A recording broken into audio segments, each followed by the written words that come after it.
Olá pessoal, tudo bem com vocês? Aqui é o professor Jefferson e hoje a gente vai continuar com o nosso curso de cálculo diferencial integral para funções de várias variáveis. E, dando continuidade no vídeo anterior, nós iremos trabalhar com o limite de funções de duas variáveis. No último vídeo, nós tínhamos o exemplo de duas funções, f de x e g de x. A função f de x, quando aproximávamos do ponto x0 pela esquerda e pela direita, eram obtidos valores muito próximos de f de x0. E com isso era possível afirmar que a função f de x possuía limite no ponto x0. Já a função g de x isso não acontecia, ou seja, quando aproximávamos do ponto x0 pela esquerda ou pela direita, eram obtidos valores divergentes de g de x0. E devido a esse salto, essa divergência de valores, era possível afirmar que a função g de x não possuía limite no ponto x0. Saindo das funções de uma variável e passando para funções de duas variáveis, temos um acréscimo da dimensão da função.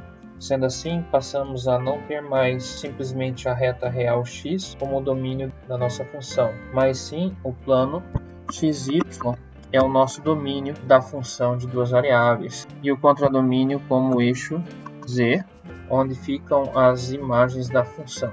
Pensando em limite de funções de duas variáveis, da mesma forma que no limite de funções de uma variável só onde procurávamos pontos que se aproximavam do ponto especificado pela direita e pela esquerda, agora nas funções de duas variáveis nós não temos mais só um intervalo, e sim uma circunferência de intervalo. Como pode ser visto aqui à nossa esquerda, nós temos um disco com raio delta, simboliza que é um raio pequeno, e como nós podemos ver na representação tridimensional, está aqui a nossa circunferência no domínio, e nós temos que procurar todos os pontos nessa região, eles têm que tender ao mesmo valor L, ou pontos muito próximos de L, sempre se aproximando. E para que exista limite em uma função de duas variáveis, é necessário testar todas as funções que passam pelo ponto AB, ou na proximidade de AB.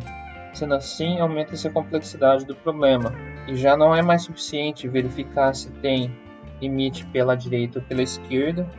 Nós temos infinitas direções agora para fazer a análise. Nesse contexto, nós temos dois tipos de regras que fazem a verificação se existe limite ou não de uma função de duas variáveis, que é a regra dos dois caminhos, serve especificamente para mostrar que um limite não existe, e o teorema do confronto, que serve mais especificamente para mostrar que o limite existe. E nós estaremos estudando isso nos próximos vídeos. Dependendo do problema, também existem outras formas de determinar se um limite existe ou não, mas não será o foco do nosso curso. Dependendo do problema, é possível fazer manipulações algébricas para encontrar limites conhecidos e assim dizer se existe ou não limite para a função.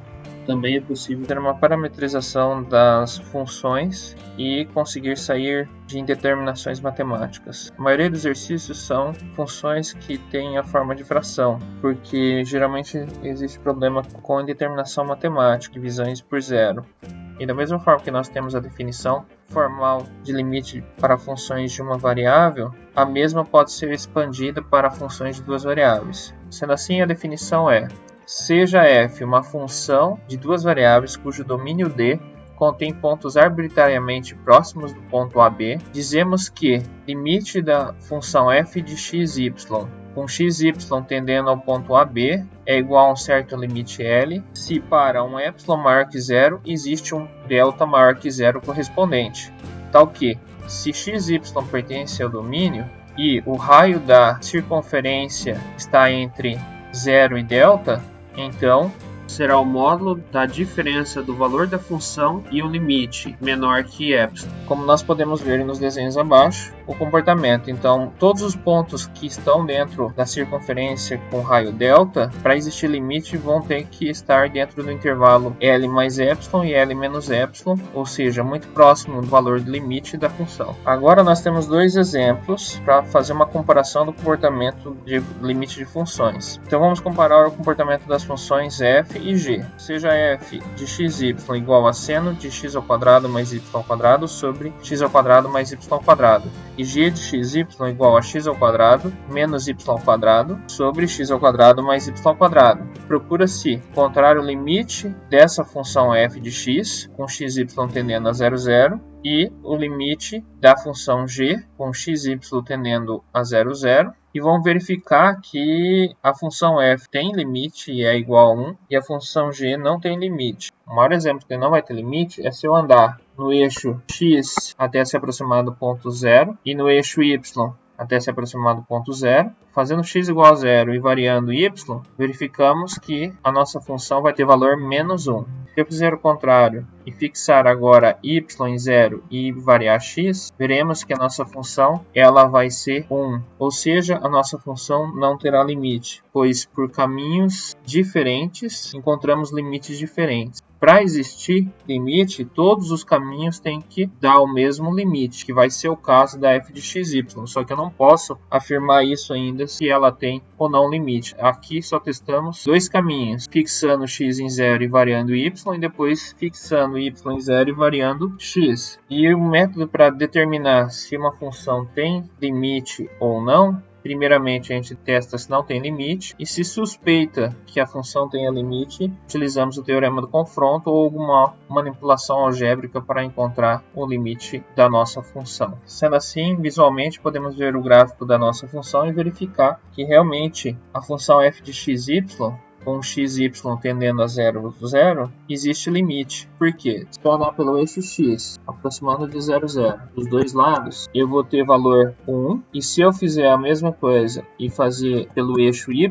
aproximando de 0, 0, também vou verificar que nós temos o valor 1. Já a função g é o caso de não ter limite. Por quê? Se eu andar em x até o centro, todos os valores tendem a 1. Agora, se eu andar por y, todos os valores tendem a menos 1. Sendo assim, existe um salto e a nossa função não possui limite no ponto 0, 0. A primeira coisa que nós devemos fazer para verificar se a função tem limite ou não é fazer a substituição direta do ponto que está sendo especificado. Se não encontrarmos nenhum tipo de indeterminação, significa que a nossa função possui limite e o limite vai ser o valor após a substituição. Sendo assim, vamos fazer o exemplo 1 aqui e verificar se essa função possui limite ou não nesse ponto. Sendo assim, podemos colocar limite com xy tendendo a 5 menos 2. Agora substituir tudo que for x por 5, então ficará 5 elevado a 5 mais 4 vezes 5 elevado a 3 vezes menos 2, que é y, né? Menos 5 vezes 5, que é x, vezes menos 2, que é y, ao quadrado. Teremos limite de x, y tendendo ao ponto 5 menos 2. 5 à quinta é a mesma coisa que 3.125, mais 4 vezes 5 elevado a 3 é 125, vezes menos 2, que é menos 1.000. Menos 5 vezes 5 dá 25, vezes menos 2 ao quadrado dá 4, 25 vezes 4, 100. Vamos continuar. Limite de x, y, tendendo a 5 menos 2. 3.125 menos 1.000 dá 2.125, menos 100. Logo, limite de x, y, tendendo a ponto 5 menos 2 de 2025, ou seja, o limite da constante 2025 é a própria constante, 2025. Bom, pessoal, para esse vídeo é só. No próximo vídeo teremos a regra dos dois caminhos, que serve para provar que os limites de funções de duas variáveis ou mais não existem. Até mais!